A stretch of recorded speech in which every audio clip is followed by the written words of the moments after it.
$82,000. That is what a single API key in the wrong environment variable cost a real production app, not a hypothetical, not a tutorial example. A deployed app, live users, real money gone because someone skipped fundamentals.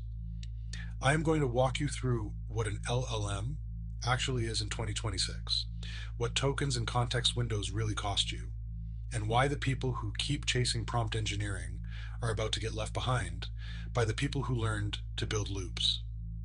By the end of this video, you will understand the three things that separate a builder who ships from one who burns money. And I will point you to the next piece of the stack you need to understand to build an app with AI.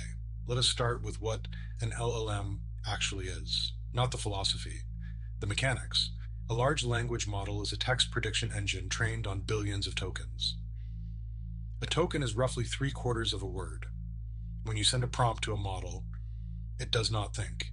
It predicts the next token, then the next, then the next. That is it.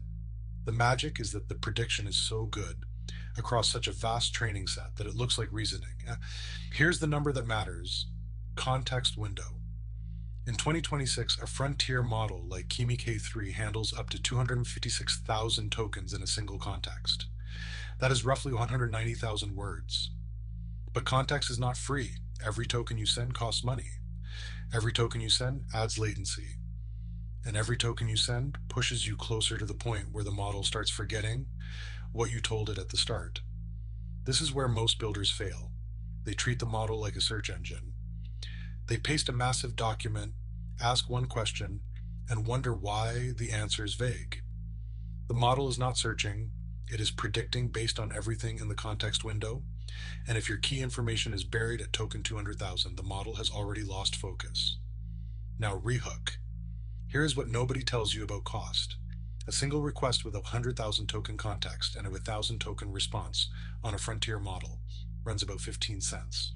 Sounds cheap. But if your app makes that request 10,000 times a day, which is a modest app with 500 active users, you are spending $1,500 a day. That is $45,000 a month on one feature. I have built 5 projects in the last 12 months. I have watched the cost math go from theoretical to painful in real time.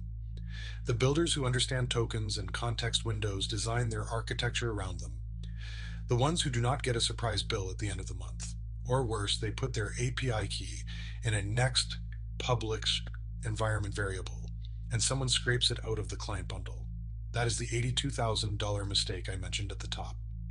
A single leaked key, a script running in a loop, and the meter does not stop until you notice. So let us talk about why prompt engineering was a pit stop. In 2023 and 2024, the dominant conversation was about prompts, how to phrase them, how to structure them, how to chain them. That was fine. It was a necessary phase. But in 2026, the people shipping real apps do not handcraft prompts. They build loops.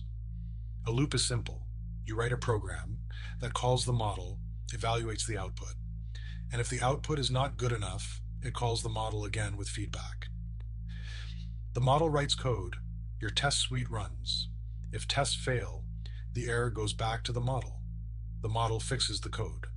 Tests run again. This loop runs without you touching it. That is how I run J-code.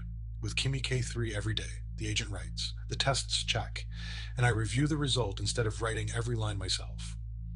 Here's why loops beat prompts. A prompt is a single shot. You get one answer. If it is wrong, you manually fix the prompt and try again. A loop is a feedback system. Each iteration gets closer because the model sees what went wrong. My daily workflow with J-code and Kimi K3 runs these loops for feature work, bug fixes, and code review. And the 8-point production checklist I run on every output is the gate that decides what ships. Think about it this way. Prompt engineering is like writing a perfect instruction manual for a worker who gets amnesia after every task. Loops are like hiring a worker who remembers what failed last time and adjusts. Which one would you want building your app? Let me give you the 3 numbers that should change how you think. 1. A frontier model processes 256,000 tokens of context. 2. A poorly designed feature making 10,000 calls a day burns $45,000 a month. 3. The $82,000 API key leak happened because of one line in a config file. A fundamentals failure, not a sophistication failure. Every single one of those problems is a fundamentals problem, not a prompt problem, not a model problem. A builder who skipped the basics and paid for it. Here's what I want you to take away. The model is a component. It is a text prediction engine with a cost per token and a context limit. Treat it like a database or a file system, something with real constraints that you design around. The builders who win in 2026 are the ones who understand those constraints and build systems, loops, tests, gates around them. Next episode, picking your model. Frontier versus open weights, when cheap models fail you, and how to route between models with OpenRouter.